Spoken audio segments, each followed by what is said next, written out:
join me in giving a warm Georgia Tech welcome to our guest, Raymond B.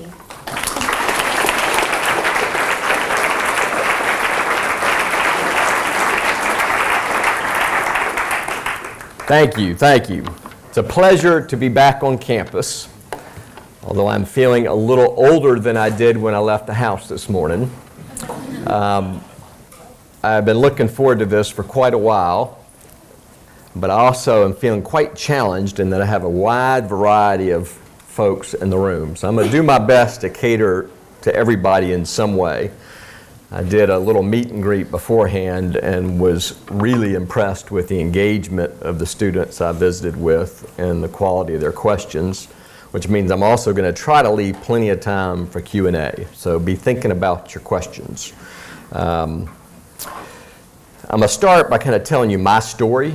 It's a fairly unique story. I'm then going to talk a little bit about the unique challenges of running the zoo, give you a little kind of update on what's new at the zoo, what to be looking out for, and then close with a little bit of career advice. Hopefully some of that will be of value to you. So I'm born and raised in Atlanta. Only left Atlanta 1 year of my life. So I won't say I'm the most culturally aware person of the crowd. There's trade-offs to everything, but the value of living in one town your whole life is the relationships you build. And I'm going to talk about that word a lot in the context of my talk today, because I think at the end of the day, relationships is what drives everything. So I graduated from Tech in '87, business major, went to went to SunTrust, joined their commercial banking training program. Probably one of the best ways I think you can start a career, frankly. It exposes you to a variety of industries. I don't think I ever anticipated I'd stay 22 years, but I was continuously challenged. I am an SOB, son of a banker, so I did have a good sense of what I was going to do when I came out of Tech. Went through the training program, then served in a variety of corporate banking positions, served the Atlanta market, served the Southeast markets, then formed our first industry specialty group when banks were beginning that process. And so I became a lint head and headed up the textiles and apparel group back when that was a business you wanted to be in. Fortunately, I got out of that before it all went south. That led me into what used to be known as the factoring business. We renamed it Receivables Capital Management to make it sound a little more sexy, but it was factoring. The bank sold that about 2 years after I left that job, so luck has been in my favor my whole career for sure, because I've seemed to stay one step ahead of the change. And then I made the big change, and that's when I got off of the line in the corporate banking roles and began to head up community affairs for the bank, which was, what our CEO said, the best job in the bank. I was an opium addict. I gave away other people's money. So I gave away about $4 million a year on behalf of the bank. There's a SunTrust room in this building. I had the pleasure of funding that. And that got me deeply exposed in the nonprofit world. So people always say, well, how did you go from being a banker to running the zoo? That's the million-dollar question. And the story there really is deeply rooted in something that happened to me in 2009. And that is, I was greeted by my doctor with those words you never want to hear: you've got cancer. And so I had a cancer battle for about a year, and I tell people very sincerely that was probably the best thing that ever happened to me, because it really is a vehicle to make you reevaluate what's important in life and how do you define success. And you realize how fragile life is. And so when the opportunity came to me to run the Atlanta Zoo, having been a native of Atlanta, lived here my whole life, I thought, how often am I going to get an opportunity that unique? I had never run anything more than 7 people at the bank. So this was a huge step for me, and I was honored that the board had made that decision. And I saw it as a way to capitalize on what was probably my biggest asset, and that was relationships. But also, leverage the business skills I had, incubated in 22 years of banking. You learn what makes successful businesses and what leads them to fail. And then also combine it with the nonprofit experience I had accumulated while at the bank, because one of the key values of that company to this day is community involvement. Build your community and you build your bank. And so over the course of my career, I had the opportunity to chair 6 nonprofit boards. And it didn't start by chairing a board. I mean, I started, the way many of y'all probably do today, going out and being a volunteer for Hands on Atlanta or whatever the cause may be. But I got really deep in the nonprofit world, and so I had this business experience, a love of Atlanta, an understanding of the nonprofit world, and then what really got me the job, again, was relationships. In that I had a relationship with somebody that was, essentially leading the search committee, who knew me and had a lot of trust in me. But B, that's what the zoo really needed. We're going to get to the zoo's financials in a second. And the zoo had not been doing well. And it really, really needed A, business experience, and B, it needed access to the community.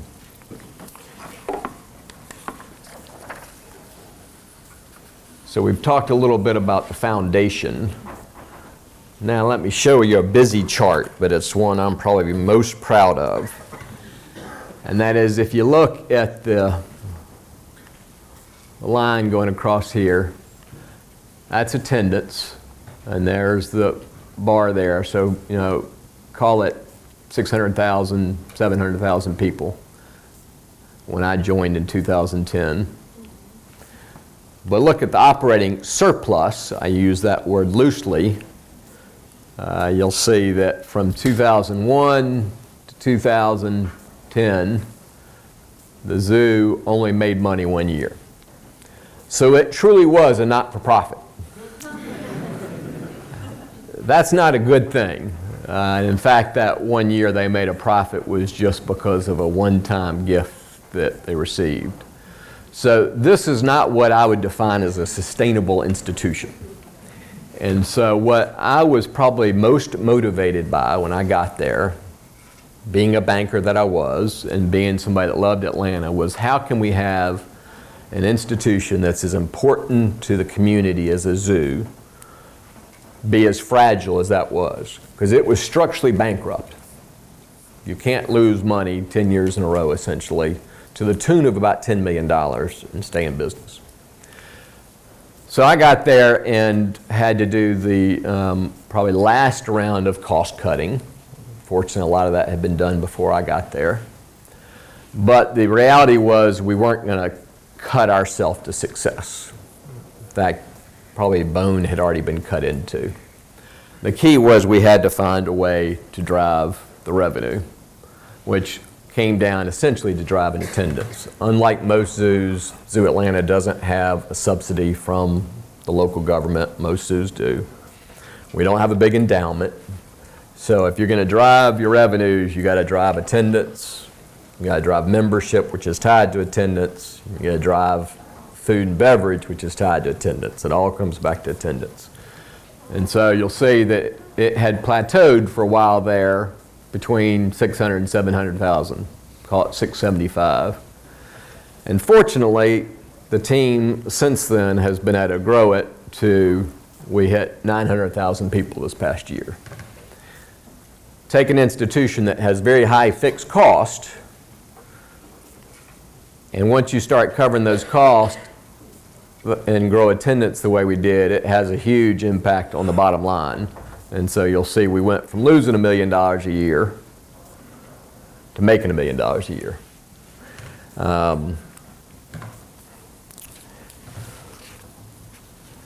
You know, some unique challenges about running a business are that, you know, weather's not small talk. It's big talk when you run a zoo. You know, what the weather does has a big impact on our success, and we have obviously no control over it. You know, you got a lot of seasonality in the business. From a fundraising perspective, when you think about it, the people that are most interested in a zoo typically are young families. That's when you're most engaged with the zoo. Well, unfortunately, that's when you have the least disposable income. And when you finally get to the stage of life when you have disposable income, your kids have, quote, aged out of the zoo. So it makes fundraising pretty difficult.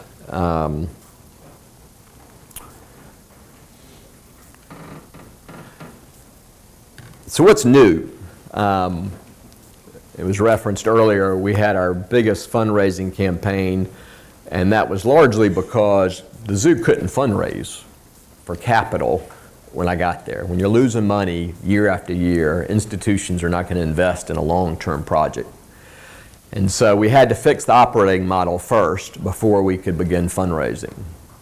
But then that's where I was able to leverage my relationships, and we had roughly a $22 million fundraising campaign, and we built Scaly Slimy Spectacular, which is our new amphibian and reptile complex. For those of you that grew up in Atlanta, you'll know that our reptile house was about 60 years old and a true eyesore. I'll confess, you know, I had no animal background when I got to the zoo. And I used to sit on the bench outside the reptile house when my daughter would go inside because it was so frightening. And it wasn't just because of the animals. I knew we hit success when I found myself wanting to go through this building. And so I challenge you, if you haven't been to the zoo recently, use your college discount and come see this. It doesn't have to be a beautiful day to go to the zoo anymore. You've got a facility that you could spend a couple hours in probably. You got a 45-foot glass dome, all this natural light coming in. You walk inside, you're greeted by a 30-foot waterfall. Go face to face with 4 alligators. Walk through a desert section, then reach a gallery with a variety of exhibits that all have beautiful rock work, handcrafted, beautiful murals. It truly is a work of art. And so even if you don't like the animals, you would be fascinated by this building. But it also presents the animals in a way that you can appreciate them even when you're scared of them like I am. But then, you know, the big item on the future is we have just opened this new facility and we are already launching into our next capital campaign. And that's because Mayor Reed honored us by giving us responsibility for the Cyclorama building when the Cyclorama painting moves to the Atlanta History Center. It's a phenomenal transaction where everybody wins. The painting is going to be cared for in a way it's never been cared for. It's going to move to the History Center and make the History Center stronger than it's ever been. We get control of the building. We're going to make a one-of-a-kind special events venue that'll seat 1,000 people, and we'll look out over a grand new African savanna with elephants and giraffe roaming around. So picture being at an event like this, listening to somebody like me speak, and you get bored. You can turn around and you see elephants and giraffe walking around. It won't be any better than that. We'll tear down the administration building in front of the Cyclorama so you can see it. We'll put a new face on the zoo. It's going to be a hugely transformative project for us. It's $40 million of private fundraising we're going to raise, and then the city is going to fund $15 million of additional parking. So the neighborhood's going to get $55 million of investment on the heels of $20 million we just put in. We got a lead gift from the Woodruff Foundation of $20 million, and so it matches every dollar we raise to make for a $40 million campaign. That kind of gives you a glimpse of the view outside from inside. There'll be a deck outside of the special events venue. But now, let's talk about you. I mean, that's why I wanted to be here today, really, is I thought back to my days when I was, at Tech and trying to figure out what I wanted to do. And you got big decisions ahead of you. You will have no shortage of opportunities coming out of this institution with the degree you'll have. But I think you got to start by defining success. And you got to define it for yourself. Everybody's definition of success is different.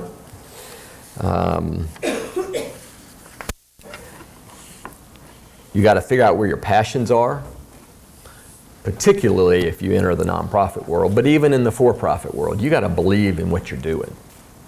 And so take time while you're at Tech to begin flushing out, where is your passion?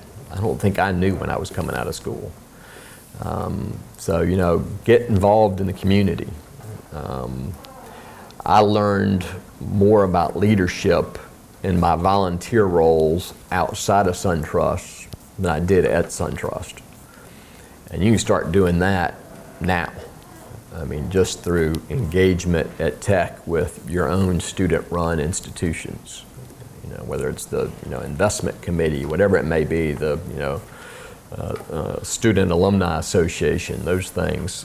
It's a great way to start building relationships and leadership skills.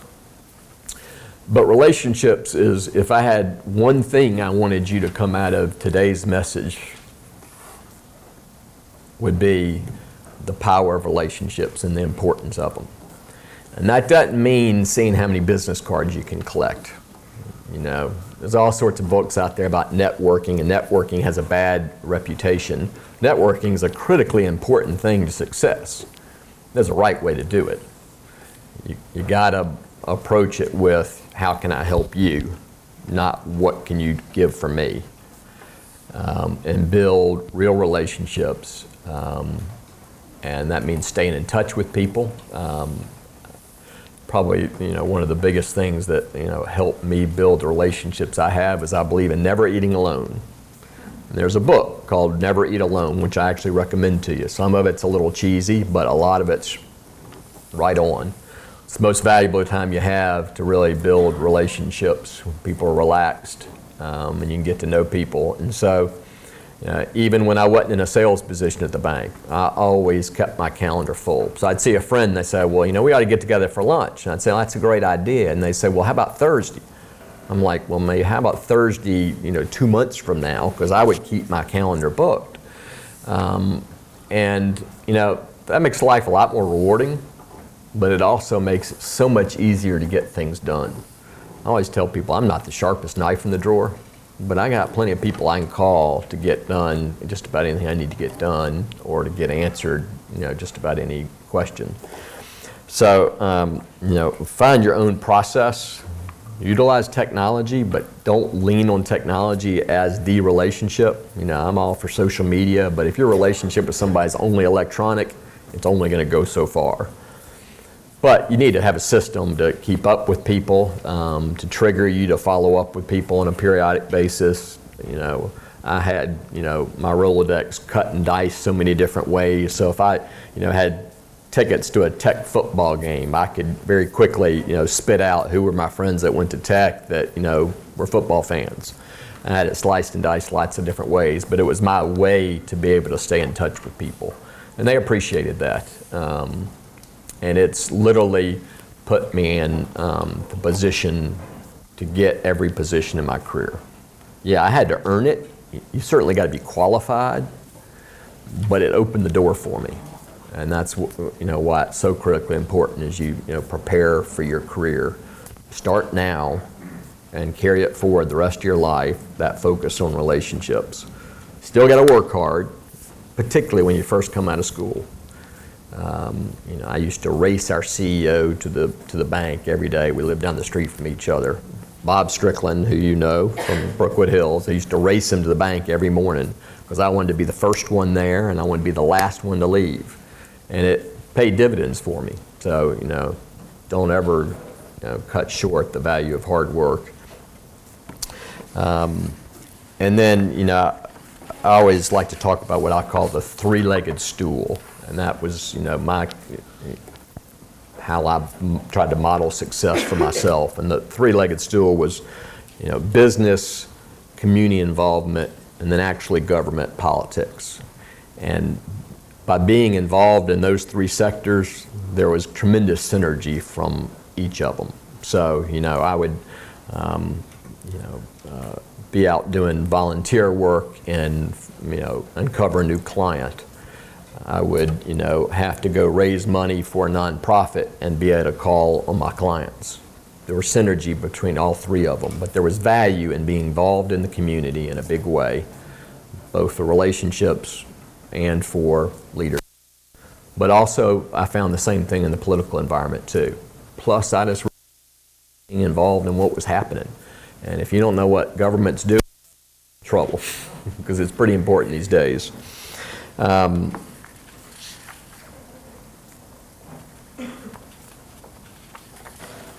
think with that, I'm going to end my formal comments because I want to open it up because the questions I got in the Q&A before this were really impressive. And that way we talk about what you want to talk about, not what I want to talk about. So throw some questions my way. Yes, sir. Thank you. So you said that some of the demographics you Atlanta appeal to are like young families, but some cool events like I went to over the summer where there's like brew at the zoo, like a lot of craft beers. Yep. That was obviously a much older crowd. So is the zoo trying to appeal to a new demographic to boost profits, or what was your goal? You're on to our plan. And I appreciate the PR you just gave us. The public service announcement was wonderful. I personally didn't think it was appropriate for me to market that drinking event to college students, but you can do so. Yes, we are trying to use special events as a way to give everybody in Atlanta a reason to go to the zoo, whether they think they like animals or not. I actually think the Botanical Gardens in Atlanta has done a very good job at that. We've got concerts in the garden, cocktails in the garden, scarecrows, all sorts of things. We're trying to do the same thing. Our facility handicaps us in some ways. We don't have space for concerts, that kind of thing. But yes, we're trying to cater to people of different demographics, different ages, because it's not just for kids. People think you got to be a kid to go to the zoo. I guarantee if any of you went to the zoo tomorrow with other adults and no kids with you, you'd have a great time and you'd learn a lot. But that's important to our success, because if you look at the demographics of the region, the percentage of households without kids has grown pretty significantly and continuing to grow. And so we need retirees out there, and we need college students out there. Good question. Yes, ma'am. So what would you say is the biggest lesson you've learned in your career so far?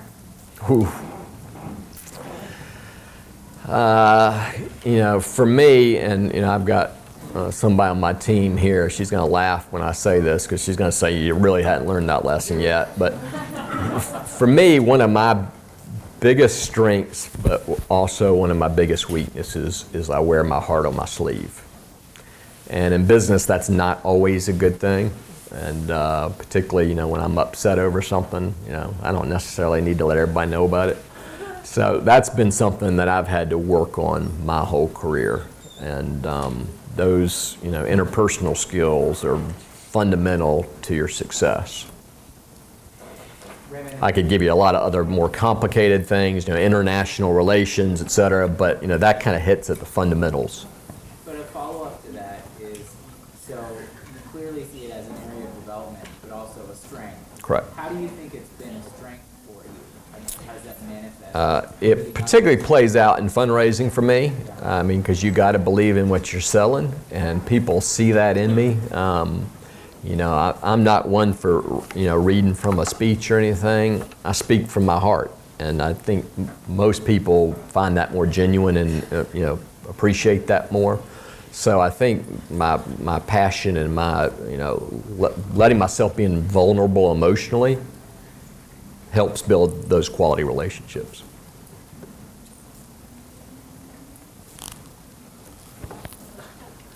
Okay. How do you deal with being in a business that some may find to be controversial at times, and especially with the recent social media push towards that? Just how do you deal with that kind of pressure? A lot of it's about education.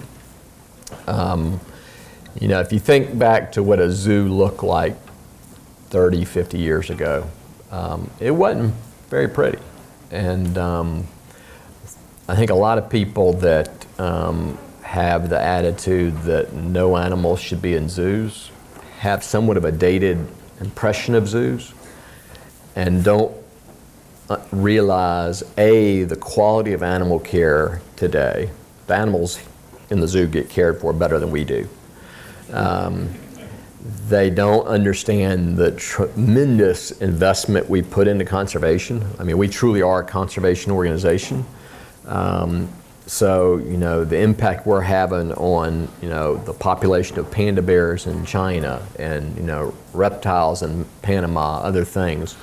We're a global enterprise really having an impact on conservation, particularly if you add up all the zoos together.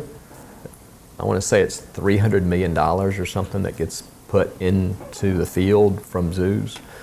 So I just try to hit it head on, and I also understand there are going to be some people we can't convert.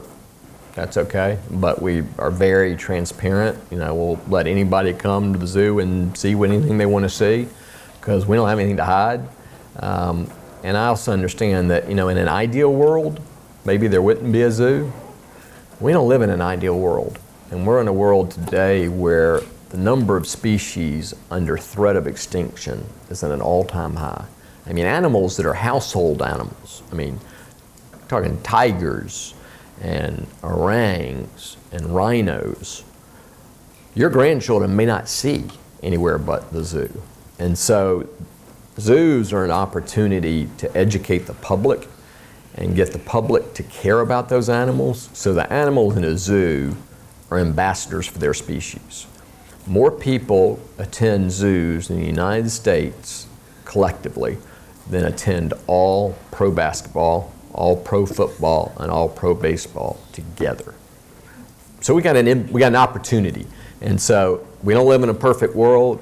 I think that's a pretty good trade-off to have the small number of animals we do in a zoo to help try to save those species in the future. Hope that addressed what you were asking. Yes, sir. Thank you. You said that you got cancer in 2009, and you want to say that was the best thing that's ever happened to you. Can you kind of elaborate on how that led to a career change? Yeah. It made me think about what was important and define success again. And to me, it wasn't about building shareholder value. It wasn't about making as much money as I could possibly make. For me, it was about having an impact on my hometown. And so to have that opportunity come up at that time in my life where I had, realized that, and I had started realizing that on my own before the cancer, but cancer hit it home really hard. Because I realized, I may not be here in 5 years. I want to make the best of it. And so that combined with just the sense of life's fragile. And so this opportunity to run the Atlanta Zoo is not going to come back again. I better take it. Yes, sir. Can you talk a little bit about your leadership strategy and how you made your staff comfortable with taking the risks necessary to make the zoo profitable from 2010 on? I'm a real believer you have to be willing to take risk, but you have to manage the downside, protect the downside.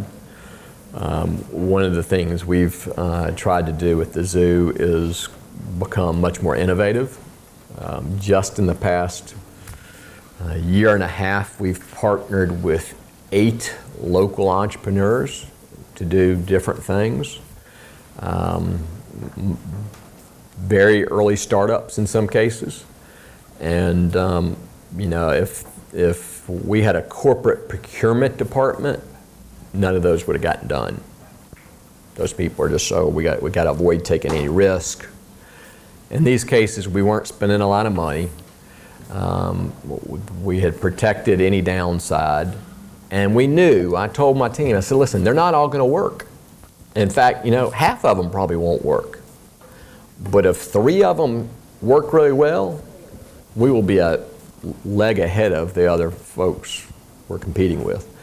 And you look at the rapid pace of change in our society, and we can't be running the zoo for my friends and their kids. We got to be running it for your kids' kids, and the role of technology in a zoo has changed.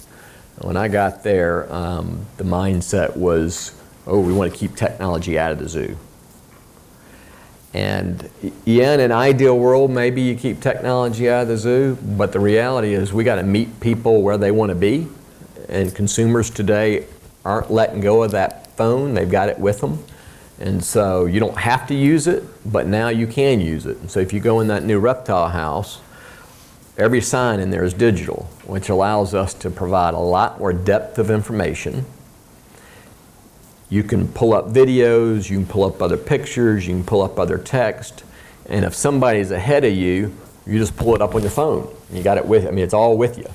So that's, I think, a big part of my leadership style is to say it's okay to take risks, it's okay to fail. That's how you learn the best, is through failures, and you pivot and you take it a different stab. I think another key part of my leadership style that ties back to my background is I had no animal background. I had a dog. That was it. So you got to surround yourself with a team of people you can trust and then let them do their job. And so I got a lot of questions in the pre-meeting, how involved I get on, questions of biology and that kind of thing. The answer is I don't.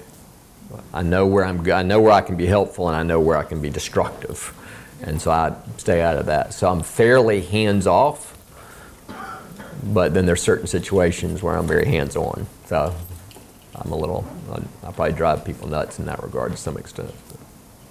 I hope I answered your question. Okay. Yes, ma'am. What would you say was the biggest change that you had to make in your leadership style, switching from banking and industry or for profit to the nonprofit? I had to, don't take this wrong, but I had to lower my standard a little bit. And I know that sounds bad, but what I mean by that is people that choose to work in the nonprofit world have made a conscious decision. And in many cases, they've done that because they don't want an environment where they have to be at the office at 10 o'clock at night getting a deal done. The corporate world these days is just so intense. I tell my daughter, she never has to work for a corporation beyond maybe just the early days of her career when she's getting experience. The quality of life's just not very good. My friends that are still in it, they always say I'm hanging on. It's just not, it's not very fun. And so people that work in the nonprofit world have made a decision, I want a better quality of life. That's not the only reason they're doing it, but they're not getting paid as much. So they're like, okay, there's got to be a trade-off here. And so if I'm not going to get paid as much, I'm not going to work as hard. So where I might have been a manager at the bank and said, okay, we got this opportunity, we got to get it done, I need you to come in over the weekend, blah, blah, blah. I've had to lighten up a little bit and, give people a little more time, not be quite as demanding as I probably would in the corporate world. And it's nice. I wish everybody could work in that kind of environment. I hate that people have to work in the corporate environment today. It's just, I'm a real believer that the most important thing in life is family. And so, if I've got somebody on my team who's got a child who's got a soccer game at 3 o'clock, I want them to be at the soccer game. Now, if they got something they got to get done, I want them to come back at night and at home and get it finished. You still got to get your job done, but it needs to be family friendly, and it's not always that way in the corporate world. Yes, sir. Yes, ma'am. I'm sorry.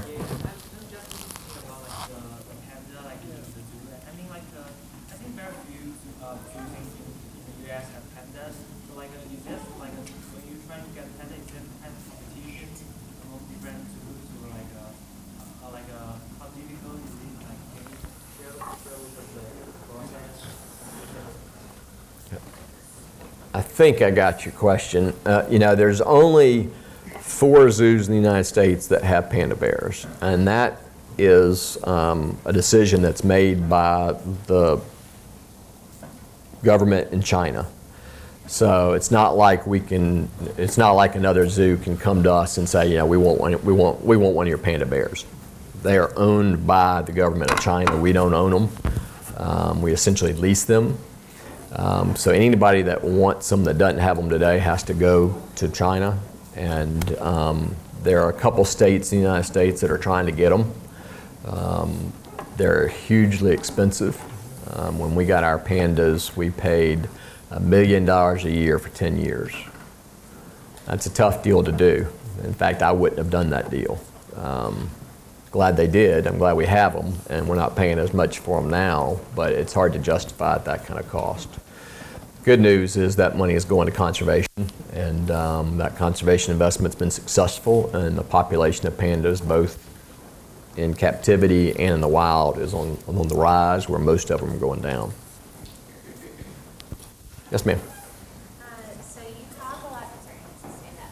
So you talk a lot about pursuing your passion, and I feel like especially a lot of us like entering into building our careers, we want to do that. But then there's obviously also a level of we have to work really hard and go through some not super fun moments. So how would you recommend us balancing pursuing passion while also building a career that's sustainable? That's a tough question. There's a trade-off in everything, and I guess, I'm a believer you pay the upfront price. So you got to work hard early to build the skill set you need to be successful in life. The more you can align that with your passions day one, the better. But in some cases, I think you have to be willing to, leave some of those passions behind in those early days. That's why a lot of people that come to me saying they want to work in the nonprofit world right out of college, I'm like, it's not going anywhere. You'll have those opportunities to follow that passion, but go get your graduate degree, go put in your hours in the corporate world and learn the skill set you need. So there's not an easy answer to that question. But I also think you can do both. I think you could, you may, for example, not be able to get a full-time job in your passion, but you can volunteer in your passion and do some things. A lot of times people look to make a career change so they can follow your passion. Well, you don't necessarily have to quit your job to follow your passion. You can do both at the same times in certain cases. Yes? Can you talk to us a little bit about any advice you have for time management, since you are clearly a very busy person? How do you keep that work-life balance and everything? Yeah, I am somewhat anal about time management, probably. Technology certainly makes it easier these days, but it's also about priorities.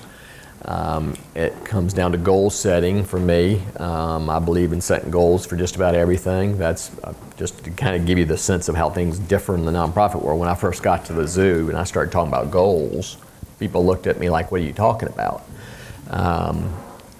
I believe that you got to set a goal for anything that's important. And so at the beginning of the year, I go through kind of a life planning process, and I literally set goals for each segment of my life. So I'll set up, a series of goals for my family life, for my health, for my personal finances, and that's something I look at regularly.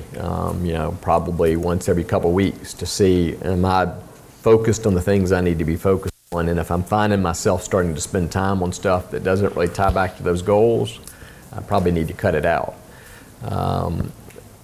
I then also make sure I schedule anything that's important. So if I've got a project I got to work on and it's important, I block out time on my calendar to be able to do that. I try not to, and this is hard, but I try not to be glued to email all day long, because you can sit at your desk and just respond to emails all day long and think you did your job. well, I got to look at my to-do list and figure out what do I need to do that's important, and not just respond to what other people are thinking is important. I've got a to-do list for just about everything. So yeah, it's just, to me, it's about, for me, I can't keep that all in my head. Some people can, I can't. So I use technology to keep myself organized and focused on the things that are important. That's about it. I don't have any real magic words. Yes, sir? Yeah, Sorry. Don't fight for me. You talked a bit about being rooted in the community, but I'm interested in how you must also have to think beyond that and market the zoo as a regional attraction and even a national one. And I'm especially interested in when you look at the other major zoos in the region like Nashville or Charlotte, they have a ton of space that they can expand into, and Atlanta doesn't. I mean, with the cyclorama thing, that's a bit of a, you know, that was a boon, obviously, but you guys are still kind of tucked into Grand Park, Central City. How do you market the zoo when you've got some limitations in that way, being a Central City zoo with limited space? What do you do to market the zoo so that somebody that's halfway between Atlanta and Nashville, or halfway between here and the North Carolina Zoo, will just come here and Right. not there? In all honesty, I would say we don't make it a huge priority today, and that's because we have somewhat limited marketing dollars. We spend, on a typical year, about $500,000 on marketing, on advertising. That doesn't go very far. So we tend to go after the low-lying fruit more than stretching too much. So we do a little regional advertising, not a lot.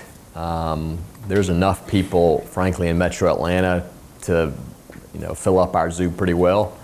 Let me address the land question. We're one of the smaller zoos in the country at roughly 40 acres. We're picking up roughly 5 acres with the cyclorama deal, which is great for us. Some people view that as a weakness.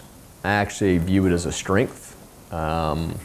And I say that because we market primarily to residents rather than tourists. And if you're a local mom or anybody locally coming to the zoo, you don't necessarily want to come and spend 4 hours at the zoo.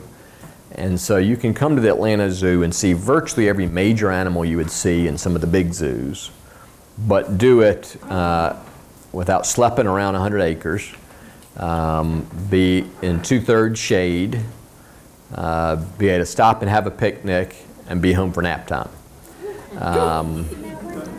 And so that's a value to people. If you're a tourist, yeah, maybe you want more than that. And so I think when we get criticized in our trip advisors and stuff sometimes from tourists, yeah, they're disappointed they wanted more because they were going to plan on spending the day. But for my wife and others, they love the fact that we're kind of compact, and the difference is instead of having 3 lions, the other zoo might have 12 lions. Well, do you really need that many lions? And at the end of the day, there's a cost to that. On average, it costs $4 million to renovate an acre of a zoo. And so if somebody were to say, we got another 40 acres to give you, all right, well, you're going to give me $160 million to build it out. So it's almost an unfunded mandate. So our big limitation today is parking. That's where we have a real problem, and we're going to pick up some parking through this. We've got capacity within the zoo. We're going to reconfigure it some as we rebuild it, and probably be able to double the throughput. So we've got enough space.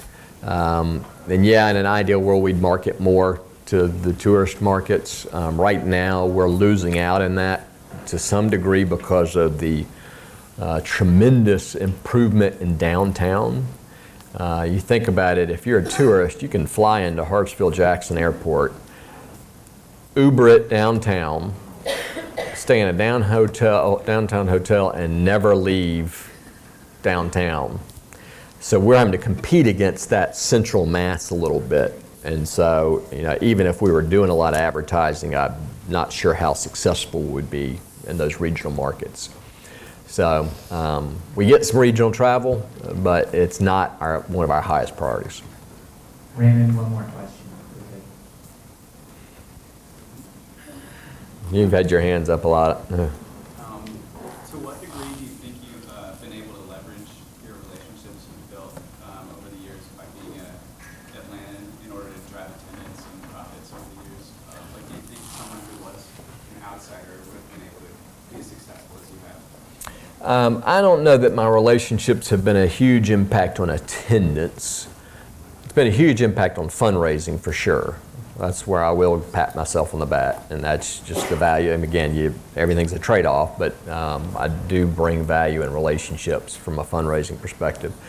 Indirectly, have I been able to boost attendance? Maybe some, just because I'm more connected in Atlanta, I can generate more buzz. At the end of the day, that's what it's about. I mean, that's why I'm here today. That's why I go speak a lot of places. It's about building buzz. Hopefully, y'all all go talk to your friends about, we need to go see the zoo. So I think I've had some impact because of my relationships, but I wouldn't say it's a huge impact on attendance. Raymond, thank you very much for Sure. coming back.